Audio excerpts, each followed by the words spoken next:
So I was on the McAfee show yesterday with those guys, and the topic of how historically great this Boston team is came up. And the Celtics, it seems to me, through almost a perfect storm of circumstances, almost all of them beyond their control, their season is being underappreciated. So to finish 14 games clear of the second place finisher in your conference is bordering on unprecedented. It's about as dominant a regular season as any team has ever had. We used that information to diminish the East. They steamrolled through the Eastern Conference, going 12-2. They beat teams, none of which were expected to be there. They didn't have to play Milwaukee. They didn't have to play the Knicks. They didn't have to play the Sixers. There was no Giannis. There was no Embiid. And we spent a lot of time talking about who they didn't have to play. Now here they are, soundly beating, decisively beating this team that just ran through the loaded Western Conference, beating them in every different way you can, showing versatility in their ways of winning. Offense, defense, losing a player to injury along the way and overcoming it in a big way last night. And we spend all morning long talking about Luka. So I guess what I'm saying is, if I'm a fan of the Celtics, I can understand it. I would understand if a fan of the Celtics is saying, when is someone going to say, how freaking awesome is this team? And I think we need to spend at least a moment saying that they are on the verge of completing one of the most dominant seasons, top to bottom, in NBA history. If they win tomorrow night, they're going to finish 80-20.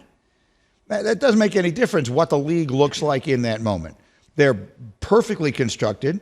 They've gone through the fires. Remember when the reporters were asking Karl Anthony Towns and Anthony Edwards, do you guys, did all the losing help? Do you still need to do some more losing? And they were like, well, how much losing do you want us to do? Well, the Celtics have done it. The Celtics have fallen short in a series they should have won last year against Miami. They've fallen short in the finals with a 2-1 lead against a historically great player in Steph Curry. They have been sharpened by this. What's the word? They've come through the fire, whatever ridiculous expression it is I'm looking for. And I think the moment has come to say that. And I think this needs to be said as well. The time to talk about whether it's Tatum's team or Brown's team is over. What they have done, I think there was a legitimate belief on the part of people who really knew the situation that was a thing once upon a time. I think it was a thing. But the most important word in that sentence right now is was.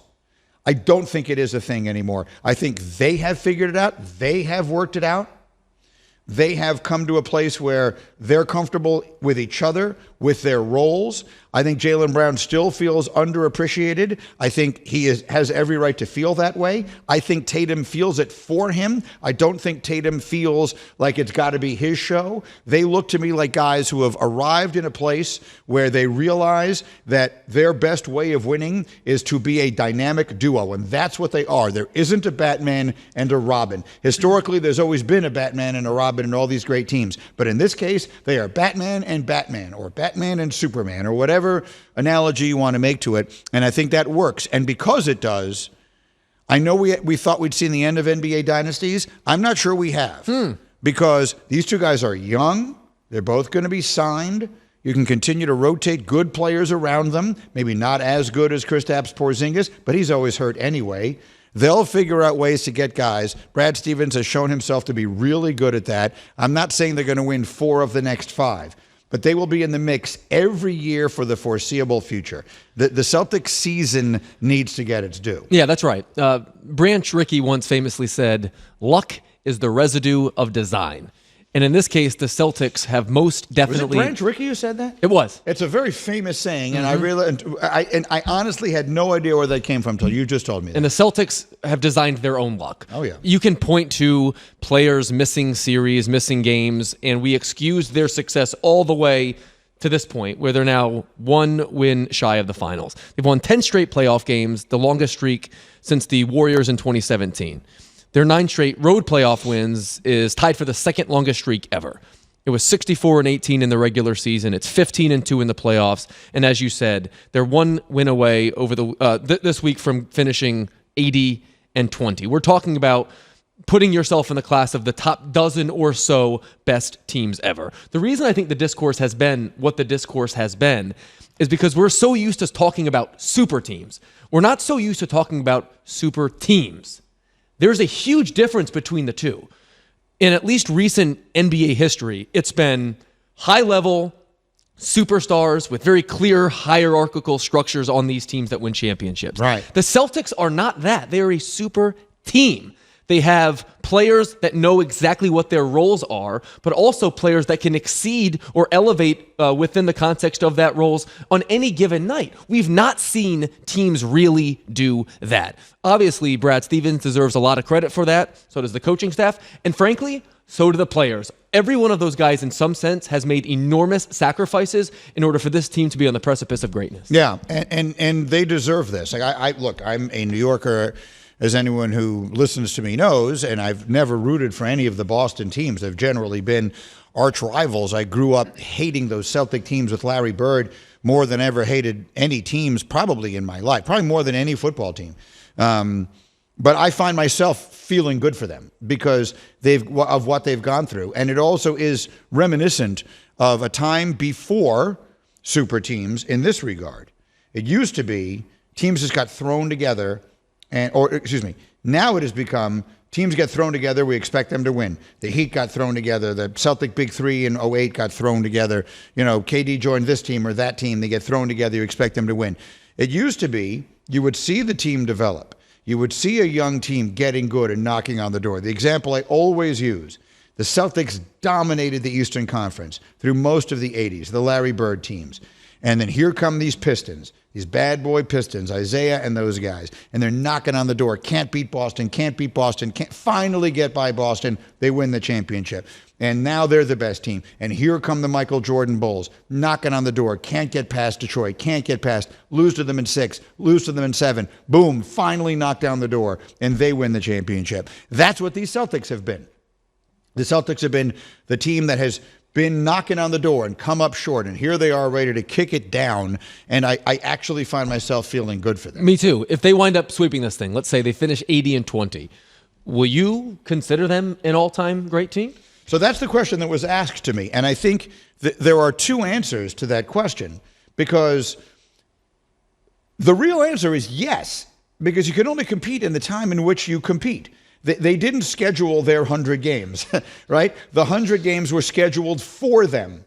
They ran through an NBA season from start to finish, from the start of the regular season to the last game of the NBA Finals, and dominated about as thoroughly as any team ever has. So the answer is yes. Now, do I think that they stack up, if you lined them up against teams I would consider to be the greatest NBA teams ever, do I think they would stack up with them? The answer is no. I don't think so. They're not as good as the Shaq and Kobe Lakers. They're not as good as the Michael Bulls. They're not as good as the Celtics of the 80s. They're not as good as the Lakers of the 80s. I don't think. But the game is different. Everything is different. They didn't have to play those teams.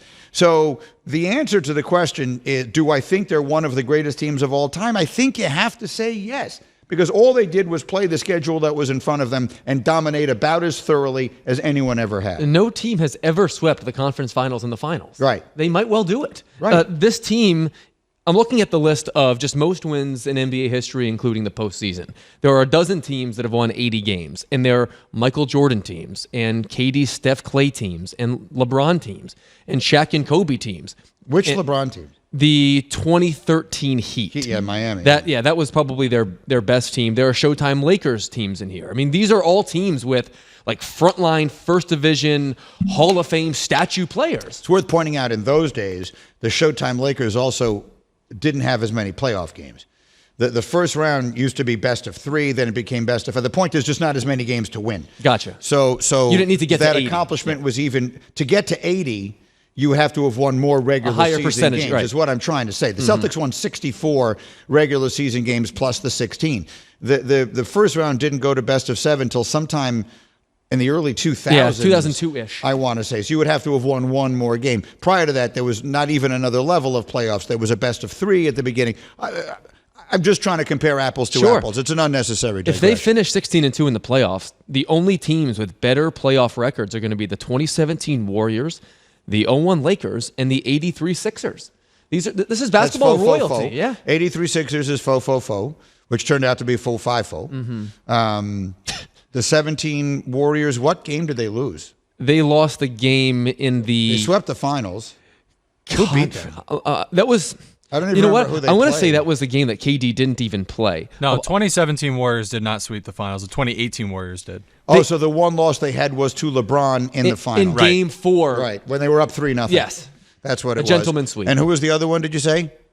Oh, the Lakers, Shaq and Kobe Lakers. Mm-hmm. And the only loss was to the Sixers, Allen Iverson, the Game 1. That was the only, in overtime. Yeah. They didn't lose a single game in the postseason in regulation. That's right. Yeah, that team has got to be considered one of the greatest of all time. And God bless him. I remember asking Kobe in the last interview I ever did with him about that team against the Durant Warriors, because it was during the time of the Durant Warriors. And he said, "Yeah, we would have beat him."